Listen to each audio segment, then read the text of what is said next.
I now cordially invite Ms. Vasanthi Jayawardene on stage to share a few words with us about her experience.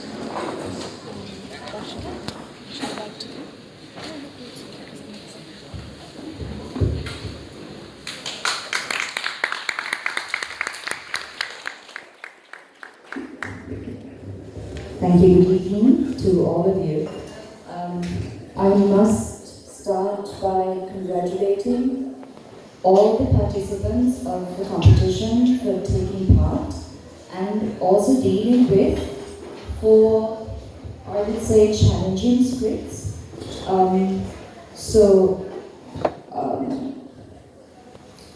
While we appreciate the effort that each house has made, we did identify a lot of areas where I would say all houses can improve on, and also some outstanding performances. So what we shall do on behalf of the judges, I shall share with you some general comments, right, which I believe all houses can benefit from. So coming back to the very basics of acting on stage. If you're acting with previously existing scripts, you need to learn your lines. So if you forget, improvise. Because at a competition, it's not a good idea to have a prompter. Okay, because it's a competition, it's not a commercial production where it's okay to have a prompter. But in the case of a competition, you really need to get your lines right. But as we discussed, it's possible to forget your lines, but in such a case, improvise. Do not let the energy or the dynamic break in the middle by freezing in the midst of the act, just because somebody has forgotten the lines. Then, when blocking, beware of masking each other, because we did see that happening.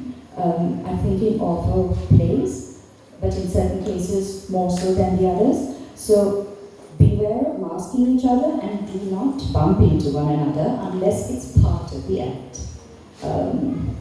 Again, when it comes to music, good use of music, we saw good use of music, good use of lights, but in certain cases we found that music was overpowering. So the music should not drown out the voices of the characters at any point. So you need to be careful to maybe gradually bring on the music, increase the sound of music, and then at the end fade off the music. Also, again coming back to another basic, clarity of speech, diction. Diction has to be clear. So when you're speaking to a larger or small audience, speaking clearly involves speaking loudly enough for everyone in the audience to hear, but that doesn't mean that you need to shout. You need to project. Breathe in deeply, open your mouth so that your voice resonates, and push your voice out to the audience, okay? And also articulate, okay? And control the pace at which you speak. You may have to vary your pace from slow to medium to fast and back to medium and slow, but at all points, you need to make sure that the audience can hear you clearly, right? And so this is when we say bite your words and spit your words out, okay? So that each word is clearly heard, separated from the next. So that's another basic that we have to remind all houses keep in mind. Then characterization. So characterization, it's nice when it's on point. A word of advice for all houses: when you're coming up, when you're building the profile of a character, research your character, really engage with the full text of the play, make sure that you understand your character. I mean, treat your character like a real person of the past, present, and a possible future. Okay? Think about your character's background, educational background, your character's personality, general personality, and under the given circumstances, how would your character react to the other characters? Okay? So before you make final decisions about how your character should be portrayed on stage, do some proper research and really engage with your character. Make sure that you understand, and in your head you're sure, okay, this is what my character is like as a person. Then when it comes to the use of props, we saw some lovely sets, and also we saw instances where certain props were not used, but it was mimed, and so the effect that you could have created having used a prop. Now, for example, if you are to use, if your prop is supposed to be a knife, obviously we do not recommend that you use a real knife, but you can make something that looks like a knife, okay, that resembles a knife, but that would not actually impale you. So in such cases, where possible, use props. So that adds to the quality of your performance. And then backstage crew. All backstage crew play a really important role in a play. So the crew has to work together with the cast so that you pull the weight of the production together.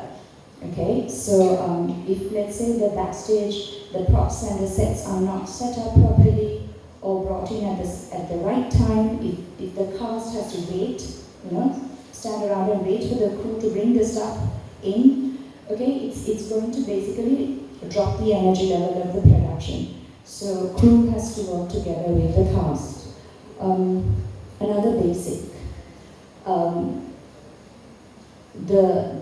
The full effect of a play can't be realized unless everyone in the play does their part. So this is where ensemble playing comes into play. So whether you have one line or whether you have 100 lines in a play, take your character seriously. Okay? All the while you're on stage, you need to be acting. You may not even have a single line to speak, but if you're on stage, you're part of that world of the play. You need to act the part. Okay, so ensemble playing, we saw a few instances of good ensemble playing, but we also saw instances where ensemble playing could have been a lot better.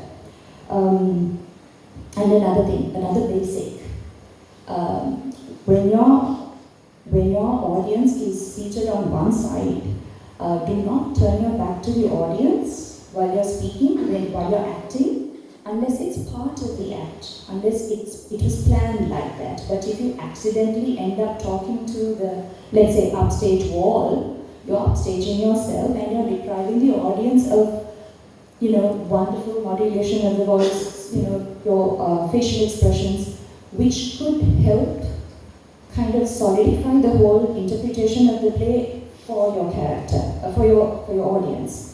So do not turn your back to the audience, don't upstage yourself, be careful. And meeting your cues, not missing your cues, whether you're a crew member, don't miss your cue when you have to bring the set pieces or the props, bring it on time, pay attention to the action from start to finish. If you're an actor, do not miss your cue, because that means if you miss your cue, the other characters on stage will have to stick around for you, and there's an awkward pause then. Okay, so not missing your cues is important, and wait. Now, when there are scene transitions, especially when it comes to lighting, when the lighting changes, wait for the lights to come on stage for you to start the lines. Kind of move into the light. Okay, so you can, when you're standing in the light, you will feel the heat of the lights on your eyelashes. Okay, so you know that you're standing in the spotlight. Okay, so yeah, do not miss your cues. Be careful. When there's lighting done, such wonderful lighting done, make sure that you use it. Okay, you come into the light and speak. Those are the general comments. Yes, so we'd be glad to give any specific comments if any of the participants wish to receive any specific comments. But for now, that's it. Good job, good effort.